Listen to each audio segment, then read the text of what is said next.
first bike that I hopped on for the day was the Royal Enfield Himalayan.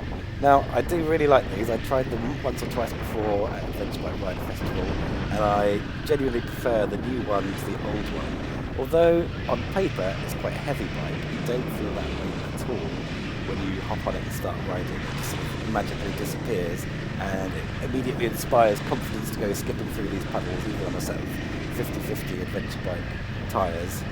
I think it does carry its weight quite high up in terms of its centre of gravity, so it does feel a little bit heavy straight off the stand, but then it also has a very low seat height, so that is quite confidence inspiring for, well, anyone, but particularly riders on the day that had the shorter kind of inside leg. It's got a really comfortable standing position, and that is great for off-road as well as being great for seeing over hedges to get a good view of things.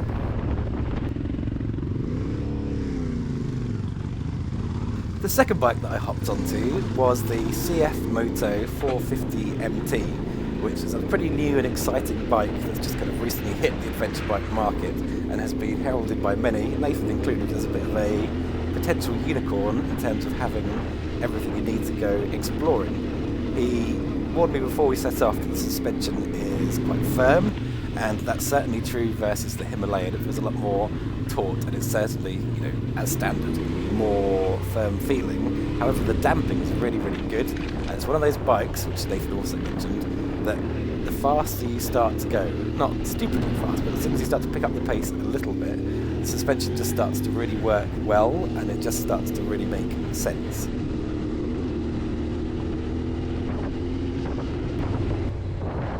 You see here where I'm leading the group, I decided to pick up the pace a little bit and test out that theory, and it certainly does skip over these rocks with great ease and inspiring great confidence. It's a big bike to look at, but again, it's kind of deceptive because once you sit on it, it feels very light and nimble, and it kind of belies its actual weight on paper. The third bike I jumped on was the little Honda CRF 300. Now, I know people love these bikes, and there are people that have gone all around the world riding them, and they're extremely reliable, I'm sure, but on this day, it was completely outclassed by every other bike that I tried. The engine feels positively agricultural compared to some of the other ones, and the rear suspension is so wallowy, it almost feels as floaty as riding on an Africa Twin, almost more so. That said, it is a very unintimidating bike, and it does have that kind of dirt bike feel, and I think it would be a great bike for anyone starting off. My challenge for that is that even second hand, these bikes are more expensive than a lot of the other bikes that we tested that day. Next bike that I hopped onto was the Vogue 300 Rally. Now, this is a real surprise for the day. I've seen a lot about these bikes, but I had never actually sat on one or ridden it. I was really pleased with it, and it is an absolute bargain. I have seen one of these for sale, only a couple of years old, full service history, for I think £2,300, and that's quite local to me where bike prices aren't the cheapest always. It feels like an old school dirt bike. It is comfortable to sit on, the suspension is firm but relatively sophisticated, especially for the price, and it just feels like a kind of reliable workhorse. It's not super powerful, but it's got some good low down and mid range, it's got some good grip, it's got a very comfortable position for sitting and standing. This one has done plenty of mileage, Nathan's taken it all over the place, and it is still going strong. It's I think a really good bike, and it was a contender for my favourite bike of the day, that's for sure. The one thing I didn't like so much about the bike was its rudimentary ABS. On steep descents, I like to slow myself down by skidding the back wheel and balancing the bike, steering with the front. When I put my foot on the rear brake of the Vogue, absolutely nothing happened until suddenly it locked up for a split second, causing a moment of instability and potentially a bit of a dab. But you can switch that off, so it's not a big deal, you just have to remember to do it. Now, onto something really quite special. The Triumph 400X Scrambler with the shiny Rally Raid bits, I believe, wheels and some work to the suspension. What a cracking little bike. It is physically far smaller than some of the more off-road oriented adventure bikes that we tried, but it is so light and nimble, and the engine is an absolute beach. For 400cc, it has got great power across the rev range, but particularly it picks up from kind of the mid-range into the higher RPMs, and it goes like the absolute clappers. I mean, I don't know exactly what speed it's going at, but it feels exhilarating, so it's a really fun bike to ride.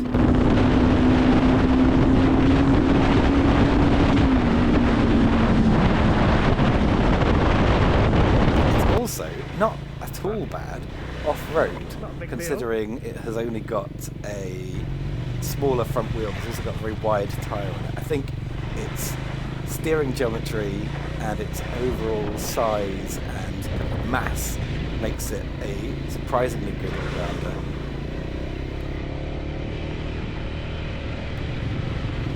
And let's face it, this one has had a hard life. Even though it's not that old, it's been all around Iceland, across all kinds of off-road and on-road terrain, through rivers, all sorts of things, and it still looks the absolute bee's knees, particularly with those rally road tubeless wheels.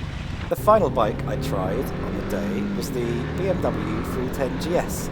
Now, I must say, it's not necessarily my style. I've never owned a BMW, I don't have a lot of experience riding them, and I wasn't necessarily expected to like it. I would have probably thought I would be more a fan of the Honda. However, it's a really decent bike. It doesn't have the pizzazz or the excitement of the Triumph.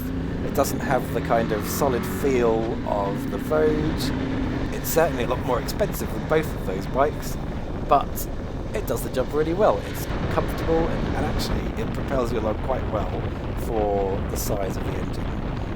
I think the key thing is one of our group had a bit of a break from riding and understandably had a little bit of trepidation first thing in the morning, but they hopped on the GS and immediately bonded with it and were loving life, riding around the lanes and country roads of Devon. I think the main thing the day showed is that any of these bikes could take you on a great adventure. They're all perfectly capable on-road and off-road, and they've all got positives and very few negatives. But it would be rude not to put them in some kind of order from my most favourite to least favourite. In last place is the Honda, because whilst it's not bad, all of the other bikes are better. In fifth place is the BMW, because it's a decent all-round bike, though it carries the premium price of a European motorcycle. And in fourth place is the Himalayan, because despite it being a really capable and fun bike to ride, it is just a little bit top-heavy in the slow stuff. Third place is the CF Moto 450 MT, because it's a fantastic all-rounder, though it is a little bit heavy and actually a little bit pricier than some of the other bikes that you can get second-hand. Second place is the Vogue 300 Rally, for being what the Honda CRF 300 should be, only for a tiny fraction of the price.